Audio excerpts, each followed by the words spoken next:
she. I use he, him pronouns, and I'm the new ED at Raise Your Hand. I want to first take a moment to honor Joy Clendenning as the outgoing ED, and thank her along with Wendy Catton and Cassie Cresswell for the almost decade-long work fighting for public education. I'm a former CPS high school bio and neuro teacher on the Southwest side. I was last here 2 years ago during the first public comments around the closure of NTA. I called this whole process a sham. It felt transactional and it invisibilized NTA parents. During these board and community meetings, I could almost see the beginning of an erasure of the community and its history. This, however, is a different board. You all were intentionally selected. You're historians, organizers, defenders of public education at almost every level. Our request for the board is to interrogate your collective values and to make them transparent. Charlene Carruthers of BYP 100 states that if we are not intentional with our values, they will be shaped by our current society, systems, and institutions. And at worst, we will internalize oppression and live in ways that do not serve our collective liberation. We ask that y'all build these collective values for the future that you want to imagine for CPS, and be transparent about how these values influence your decision making. These values should be first applied towards board meeting procedures. Whose values does it serve to have it in this place, in this location, and this time? To not have a speaker's waiting list, to bar folks from being in this place. When we're all on the same page, we can start the honest conversation about what is the power of schools and its interdependent relationship with the community.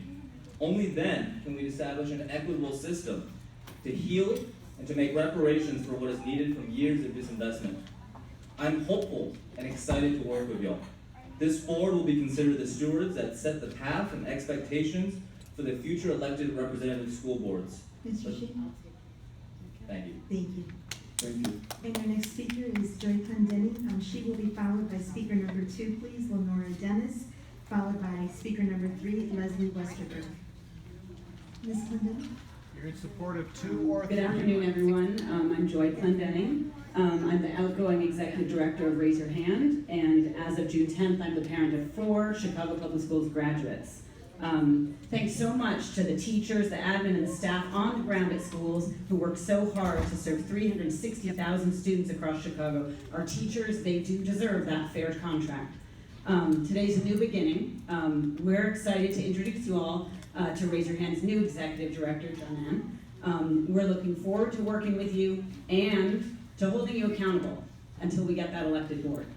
We really hope this is the end of a portfolio choice business model district with its focus on competition, efficiency, and privatization. Instead, we, along with many other organizations, are calling for a sustainable community schools district. This would be a big change, and to get there, we probably need a truth and reconciliation process and restorative investments for harm done. For specifics on a path forward, we refer you to our memo to the mayor, which we're passing out to you. That's based on 10 years of work with Chicago Public Schools parents and the amazing community organizations in this city, many of whom you'll hear from today.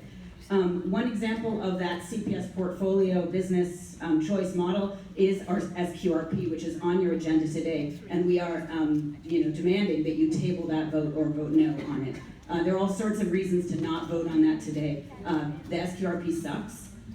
You should not be voting on a policy that the Emanuel administration developed. This is not where our precious tax dollars that our unelected board levies should be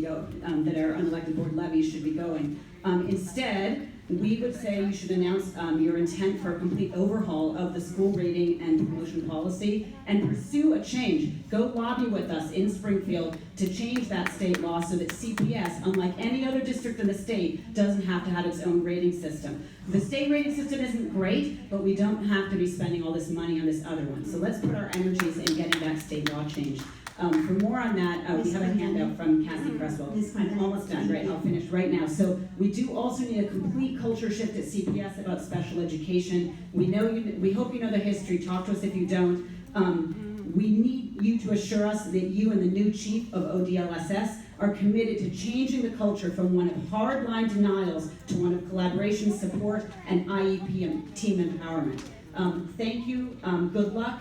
Do right by our kids. There are alternatives. Do not do things that are going to entrench terrible systems. Thank you so much. Thank you, Ms. Clendenning.